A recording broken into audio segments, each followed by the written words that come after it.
ശീലങ്ങളുടെ ശില്പി എന്ന് പറയുന്ന ഒരു ബുക്ക് പബ്ലിഷ് ചെയ്തിട്ടുണ്ടല്ലോ. ആ ബുക്കിനെ പറ്റി പറയാമോ, സംസാരിക്കാമോ? Change your habit, change your life. ആ പുസ്തകം മലയാളത്തിലും ഇംഗ്ലീഷിലുമുണ്ട്. ശീലങ്ങളുടെ ശില്പി എന്നും ഹാബിറ്റ് ബിൽഡർ എന്ന പേരിൽ ഇംഗ്ലീഷിലും മലയാളത്തിലുമുള്ള ബുക്കാണത്. അപ്പോൾ the habit can make you or break U.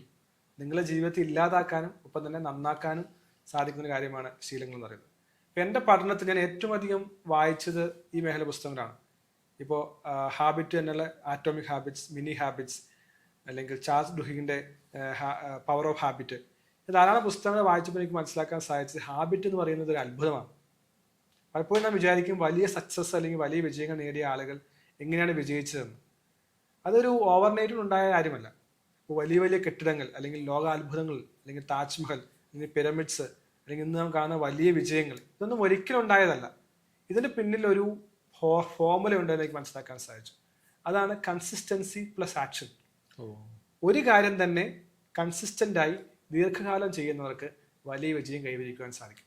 ഇതിനെ ഐൻസ്റ്റീൻ പറഞ്ഞത് കോമ്പൗണ്ടിങ് എഫക്റ്റ് എന്നാണ്.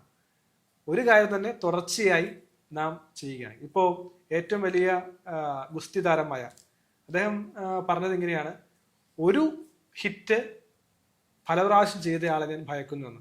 കാരണം അദ്ദേഹം അതിനകത്ത് മാസ്റ്റർ ആയിരിക്കും. അപ്പോൾ ഒരു ഫേമസ് ആകാൻ, റിച്ച് ആകാൻ ആഗ്രഹിക്കുന്ന ആൾ എപ്പോഴും ചെയ്യേണ്ടത് താൻ എന്താ ലക്ഷ്യം വെക്കുന്നത് അതിന് വേണ്ട കീസ്റ്റോൺ ഹാബിറ്റിനെ കണ്ടിന്യൂസ് റിപ്പീറ്റഡ് ഡിസിപ്ലിൻഡ് ആയിട്ട് ചെയ്യുക എന്നുള്ളതാണ്. അപ്പോൾ ഞാൻ അങ്ങനെ വായിച്ച് ധാരാളം പുസ്തകങ്ങൾ ഞാൻ ഇങ്ങനെ വായിച്ചു നല്ല ഹാബിറ്റുകളെ കുറിച്ചുള്ള. ഇപ്പോൾ തിങ്ക് ആൻഡ് ഗ്രോ റിച്ച്, അല്ലെങ്കിൽ power of habits, atomic habits, alchemist, അതുപോലെ തന്നെ പൗലോ കൊയ്ലോ പുസ്തകങ്ങൾ, അല്ലെങ്കിൽ സ്റ്റീഫൻ കവയുടെ ബുക്കുകൾ, ടോണി റോബിൻസിൻ്റെ ബുക്കുകൾ, ധാരാളം പുസ്തകങ്ങൾ വായിച്ചിട്ട് ഈ എല്ലാ പുസ്തകങ്ങളിൽ നിന്നും എൻ്റെ ഏകദേശം 350ഓളം പുസ്തകങ്ങളുടെ സമ്മറി നമ്മുടെ യൂട്യൂബിൽ ചാനലിൽ കാണാൻ സാധിക്കും. അപ്പോൾ അവിടെയൊക്കെ വായിച്ചപ്പോൾ ഞാനൊരു 10 ഹാബിറ്റുകൾ അവരെല്ലാം കോമൺ ആയിട്ട് പ്രാക്ടീസ് ചെയ്തതായിട്ട് കണ്ടു. ഈ 10 ഹാബിറ്റുകളാണ് ആ മനുഷ്യരെ ഒരു ഹോളായിട്ടുള്ള, ഒരു ബ്രില്യൻ്റ് ആയിട്ടുള്ള ആളാക്കി മാറ്റിയത്. ഈ പുസ്തകത്തിൽ പറയുന്നത് എന്താണ് ഹാബിറ്റ്. അതുപോലെ തന്നെ പലർക്കും നെഗറ്റീവ് ഹാബിറ്റ് ഉണ്ടാവും, പുകവലി, അല്ലെങ്കിൽ മാസ്റ്റർബേഷൻ, ഡ്രഗ്സ്.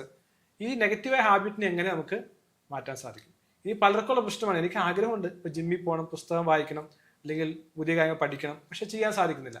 അപ്പോൾ തെറ്റായ ശീലങ്ങൾ എങ്ങനെ ബ്രേക്ക് ചെയ്യാം, നല്ല ശീലങ്ങൾ എങ്ങനെ കൊണ്ടുവരാം എന്നും ഏറ്റവും മികച്ചതായിട്ടുള്ള 10 നല്ല ശീലങ്ങൾ, 10x ഗ്രോത്ത്, അല്ലെങ്കിൽ 10 ഹാബിറ്റ്സ് ഫോർ 10x ഗ്രോത്ത് എന്നാണ് അതിൻ്റെ ടൈറ്റിൽ.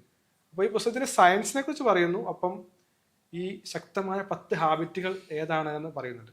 ഈ പുസ്തകം ഇംഗ്ലീഷിലും മലയാളത്തിലും അവൈലബിൾ ആണ്. അതിൻ്റെ ലിങ്ക് ഞാൻ താഴെ ആമസോണിൽ അവൈലബിൾ ആണ്, ലിങ്ക് ഇടുന്നുണ്ട്. അല്ല, കിൻഡിലായിട്ട് അവൈലബിൾ ആണ്, അത് കിട്ടുന്നുണ്ട്. ഇനി നമുക്ക് നേരിട്ട് ഹാർഡ് കോപ്പി ബുക്ക് സ്റ്റോളിൽ വാങ്ങാം, അല്ലെങ്കിൽ താഴെ കാണുന്ന ഡീറ്റെയിൽസിൽ മെസ്സേജ് അയച്ചു കഴിഞ്ഞാൽ നമുക്ക് വാങ്ങാൻ സാധിക്കും. ശീലങ്ങളാണ് ജീവിതത്തിൽ മാറ്റാൻ, അതായത് ശില്പി, നമ്മളെ ഒരു വലിയ ഒരു ആർക്കിടെക്റ്റാക്കി മാറ്റാൻ സഹായിക്കുന്ന ശില്പിയാണ് ശീലം എന്ന് പറയുന്നത്. അപ്പോൾ ആ ഹാബിറ്റിൻ്റെ ശക്തിയെ തിരിച്ചു പറഞ്ഞുകൊണ്ട് അത് ശാസ്ത്രം ഉപയോഗിക്കാൻ വലിയൊരു മാറ്റം നമുക്ക് വരുത്താൻ സാധിക്കും.